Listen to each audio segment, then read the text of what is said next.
The views and opinions expressed in this channel are those of the host and do not necessarily reflect the views of our guests. The views and the opinions of the guest do not represent nor reflect the views and opinions of the Lockoutmen channel, nor its host. Our guests' opinions are their own. This channel is for educational, entertainment, and informational purposes only, and utilizes fair use materials in accordance with applicable laws. Boom. I'm surrounded. What is going on? Okay. I am surrounded. Next thing I know, I'm hearing like, open the door, open it. Like they're yelling at me. I'm like, what the hell is going on? So I like flick the door open, like boop. So they can see my hand. They're like, get out of the car. Get out of the car. There are 6 guns trained on me. All right, guys, what's going on? Lockoutmen here in the building, and today I have a gig worker that has a crazy Uber ride from hell. Imagine being an Uber driver, minding your business, just going day to day, and you happen to pick up a rider. You pick up the first one, you let them know that you're about to pick up another one. So it turns into a ride share, like literally. But in all the chaos of what's going on in the back, because you're not sure what's going on, you get pulled over and get pulled out and have 6 guns pointed at you. You, the driver, just sitting there like, oh, what the hell? Like, okay. What would you guys do in that situation? Before we get started, does anyone want to get out? I am here with my girl, K Daddy. She is here to talk about that wild and crazy situation. K Daddy, welcome to the platform. I really do appreciate you stepping up here and sharing your story. So before we start, where did all this happen? Like what city, what state? Yes, so I'm in Indianapolis, Indiana. It was downtown Indy, in the middle of rush hour. Okay.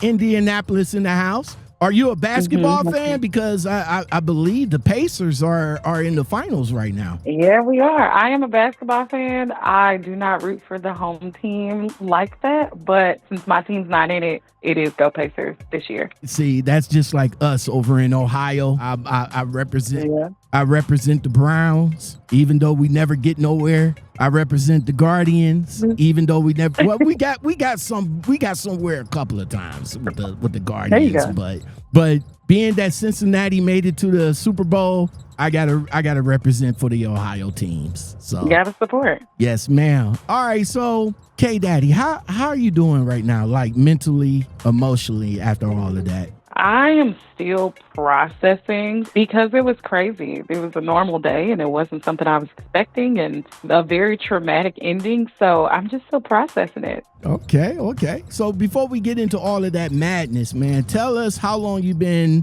doing Uber and what's your experience up to this point? Yes. So I started doing Uber almost 10 years ago as a side hustle kind of thing. I used to work part-time jobs, and then Uber came to Indianapolis. And I don't know, I had been thinking about it for the longest time. And I was like, you know what? Why not? Let me check it out. Because I think one of my part-time jobs, I was making minimum wage and I would make $50, either 7 hours a day. And I was like, there has to be a better way. And I started, driving for Lyft or Uber as a way to kind of supplement some income. If I wanted to take a vacation or, make a big purchase, I wouldn't have to spend any of my W-2 money. But it would also really make me think about if I wanted to work for it. So I've been doing it ever since, really. Okay.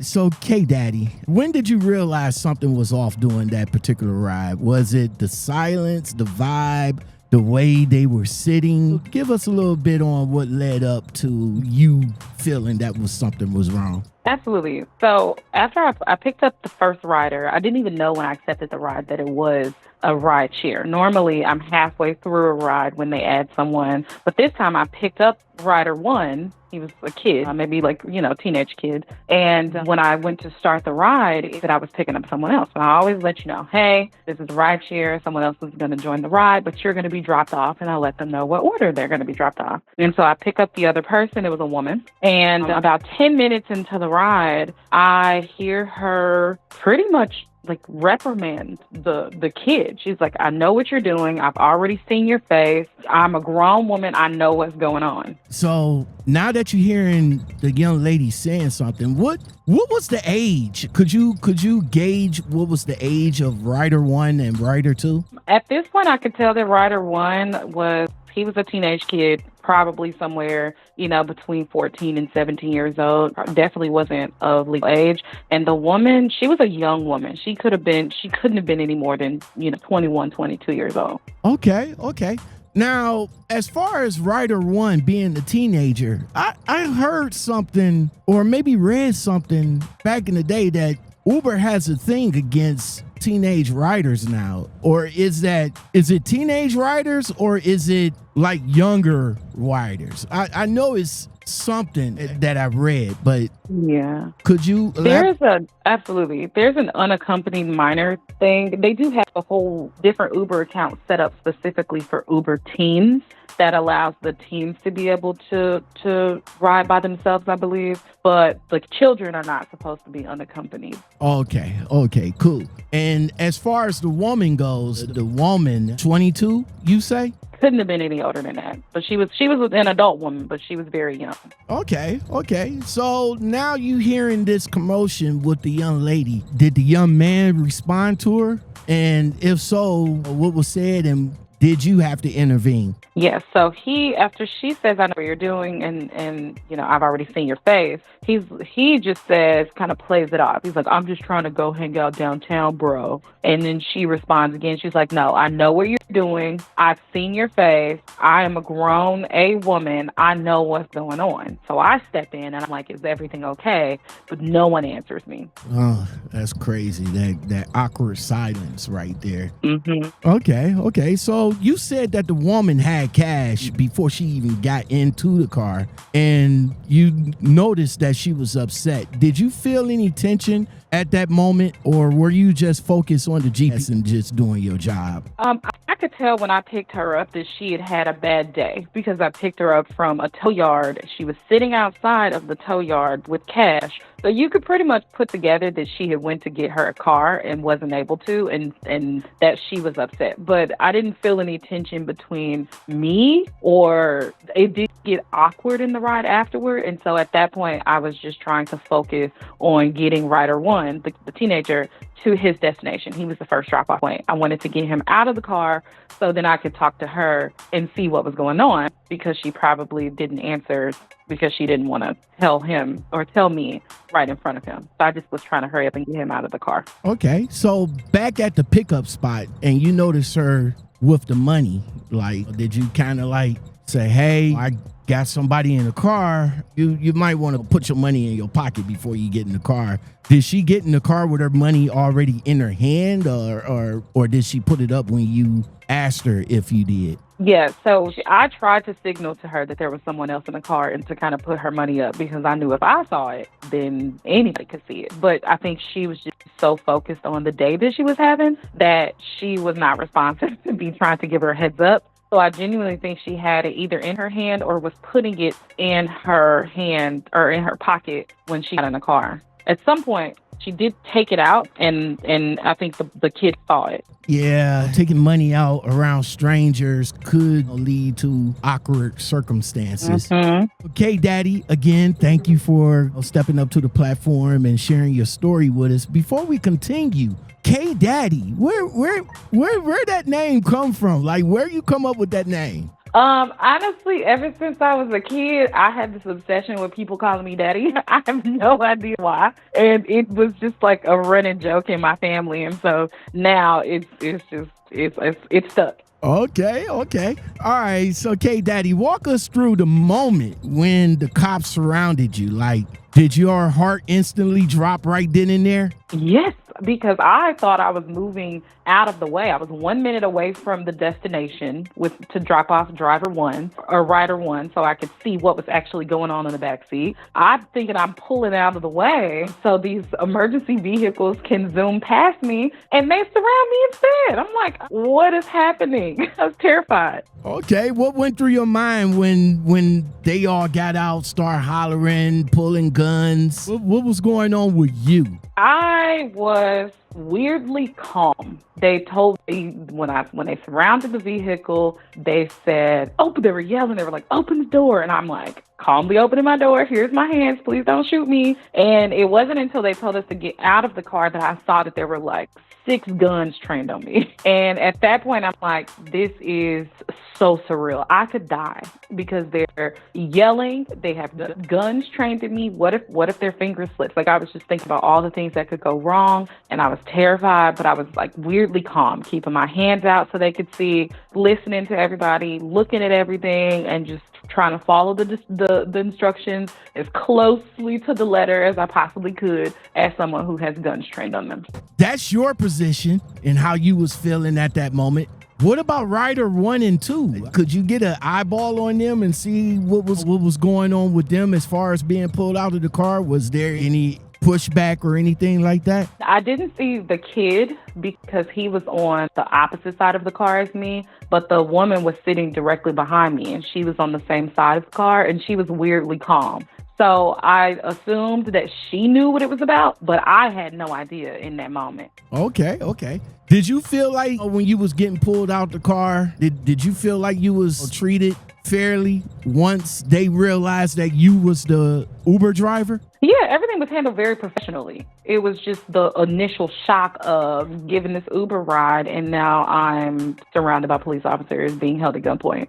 But after that, they put us all in handcuffs until they could determine who was who. And then they just calmly explained why we're in handcuffs. We're going to be in handcuffs until they figure out what's going on. And then they got everybody's story and then told me what was going on. So was you the last person that they told as far as what's going on? No, I think we kind of all found out at the same time. Myself and Rider 2, the woman, we were behind my car with one police officer. The kid was with other police officers. They were searching him, and they were telling us kind of all at the same time. So what happened? Like, why was 6 guns trained on you? And all of you guys being pulled out of the car like criminals. Like, what? Exactly. What happened? So the story that I got after I was in handcuffs was that she saw the Rider 2, the woman, saw Rider 1, the teenager, looking at her while she had her money. So she tried to put it away,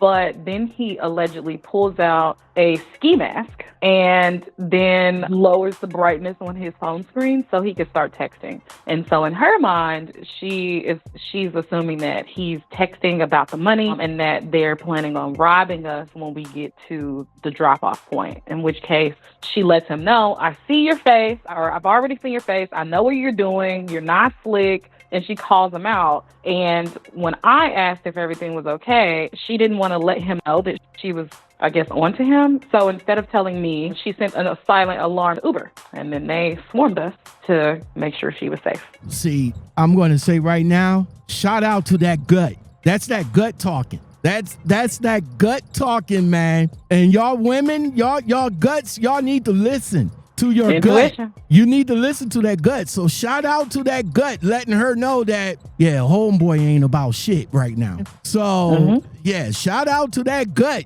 She peeped game. She saw the okie doke coming. Mm-hmm.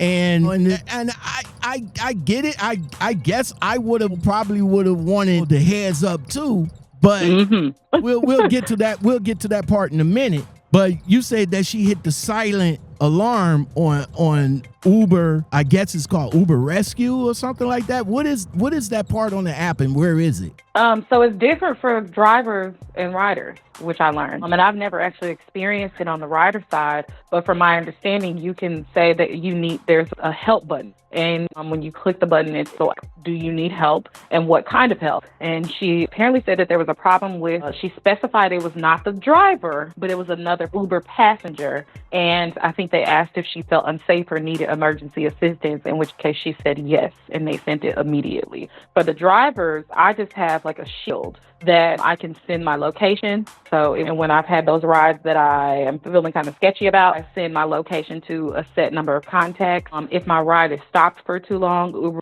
will do a check-in, and if I don't respond, they'll send emergency automatically. So there's different types for the drivers and the riders. Hold on. Hold up. If you're re-listening to this right now and your jaw already on the floor, do me a solid. Like, comment. Share this with somebody who's out here hustling on Uber or Lyft. And if you got a story, wild, real, raw, come sit in the passenger seat with me on the podcast. Hit me at lockoutmenpodcastguest@gmail.com. Let's get back to the convo. Okay. Again, shout out to that gut, man, because she knew that something was up. And as far as Rider 1 goes, that's diabolical right there, sir.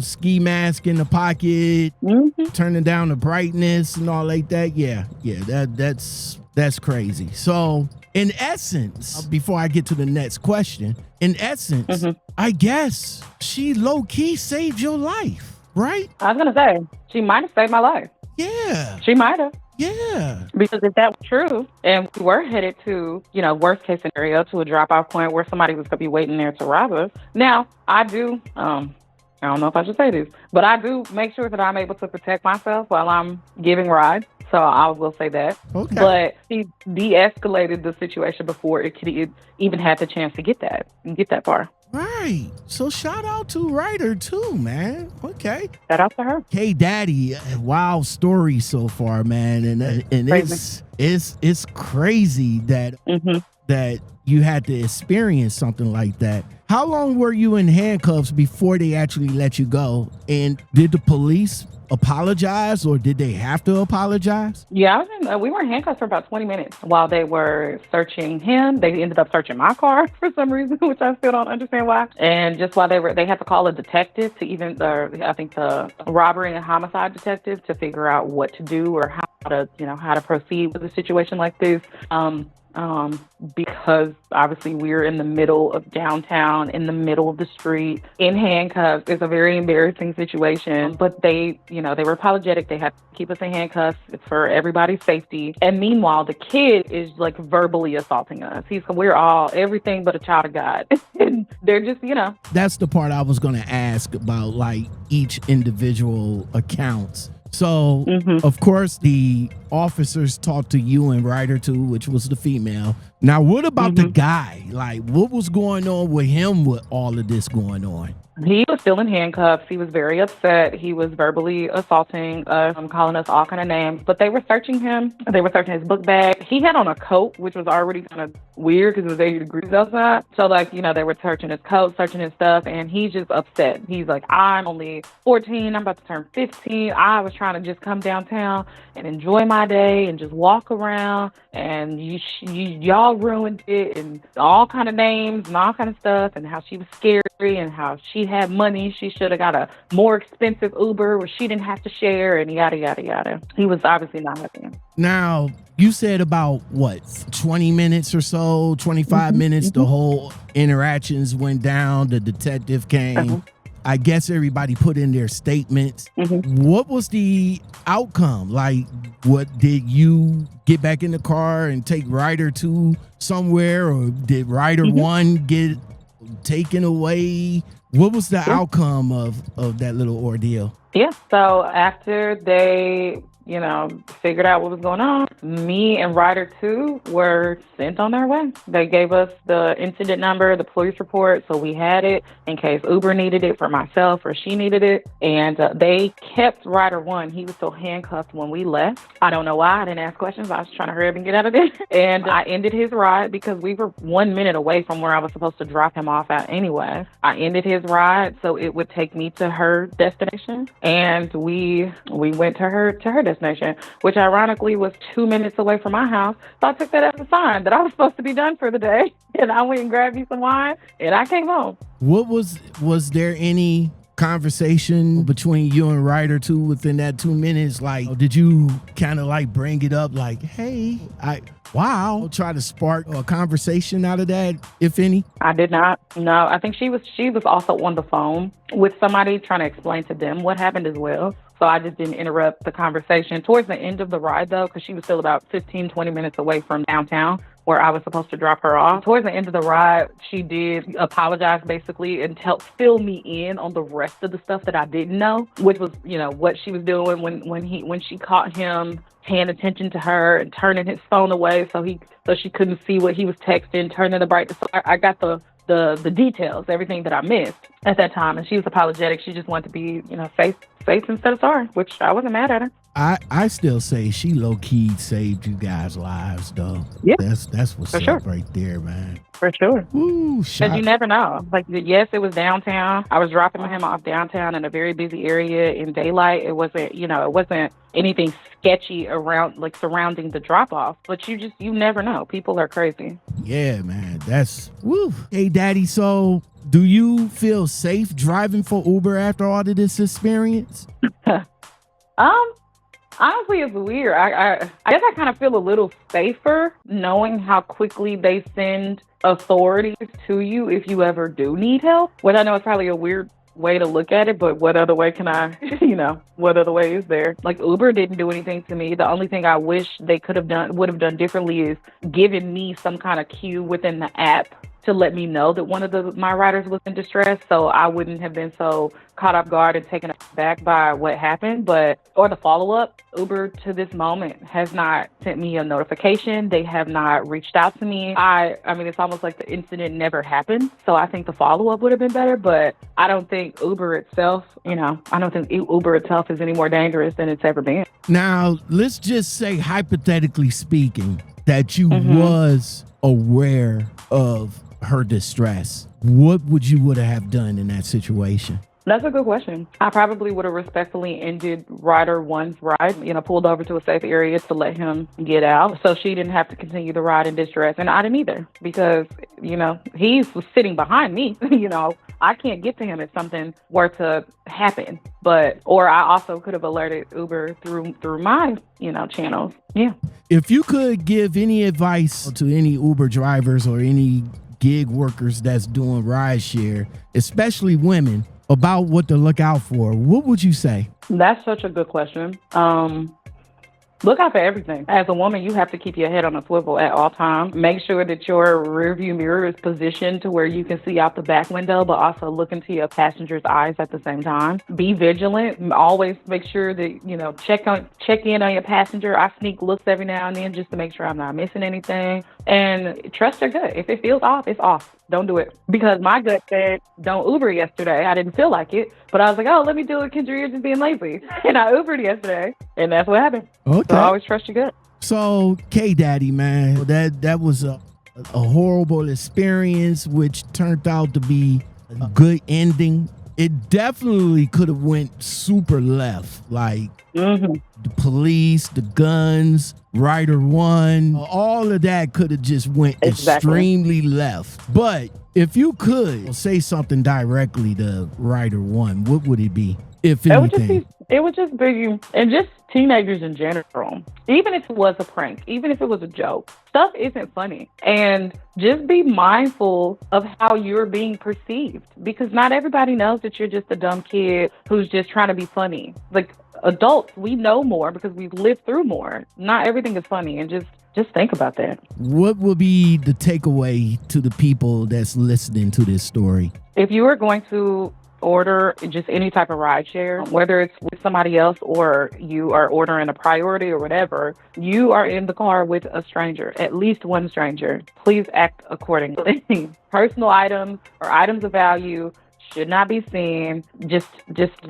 Just make sure you get to where you're going and be safe. Now, K Daddy, I know you said that your gut and you ignored it, so don't ignore your gut next time. But let me ask you this: as far as the rideshare goes with Uber, do you have any type of video camera in your car or anything like that? I do not. Uber will do it automatically. I have my app set up to record while I'm driving because it's in a mount that faces myself and the backseat. So Uber does it automatically. I heard of that. I heard of another Uber driver that says that the app does visual and audio recording. Are you guys able to access the recordings after the ride? Like, is it saved on your phone or is it saved through Uber? Saved through Uber. It's not on our phone for the protection of the and perceived privacy of the rider. We do not have access to it unless it's subpoenaed or something. If something happens that it needs to go to court, it has to be subpoenaed, but we don't have access to it now. So now let's just say, hypothetically speaking, you was in a situation and let's say you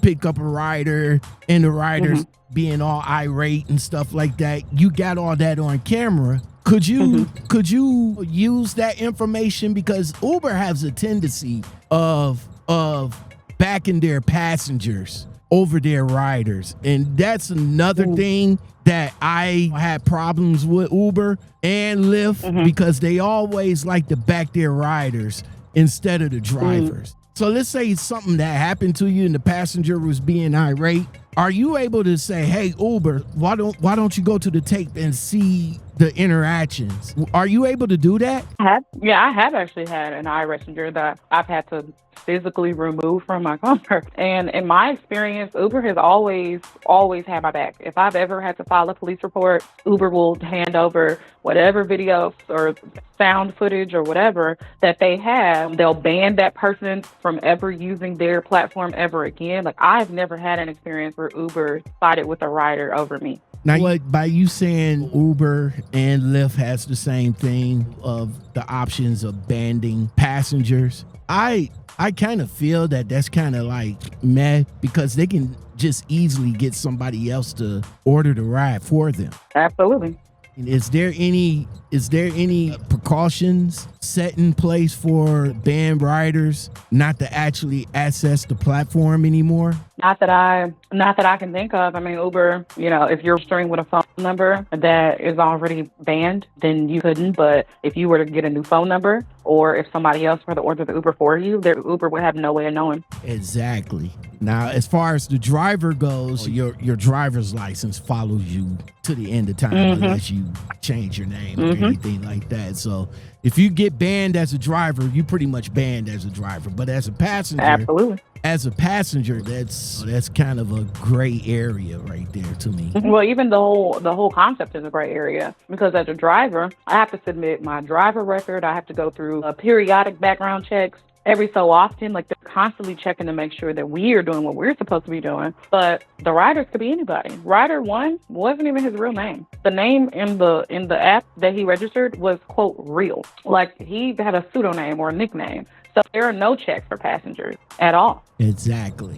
Well, K Daddy, thank you very much for sharing your story with me today. I really do appreciate you stepping up on the platform. And no problem. And yeah, you need to be safe out there because a rideshare of the craziness that's going on. We had people that was unalive. We had people that was hurt, and it's just I just feel that it just need to be a little bit more. Yeah.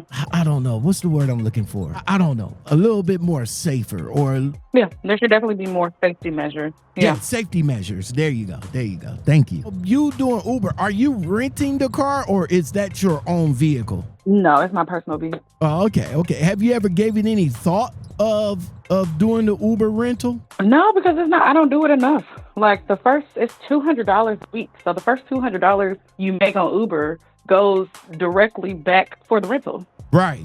Do you think it's... And Oh, go ahead. I'm sorry. I only do it, part-time. Okay, so you have a 9-to-5 then, right? Yeah. Well, I mean, caveat, I was laid off, so I am doing it a little bit more than I usually do, but just in general, I only Uber, maybe 20, 30 hours a week. Thank you to our guest K Daddy for sharing this. This wasn't just a crazy Uber story. This was a survival story. A reminder that even when you're just out here doing your job, life can flip on you fast. We're glad she's safe, we're glad y'all listened, and I hope Uber's listening too. Until next time, stay alert, stay safe. If you got a story you'd like to come sit in the passenger seat with me on the Trucking Commentary Podcast, email at lockoutmenpodcastguest@agmail.com.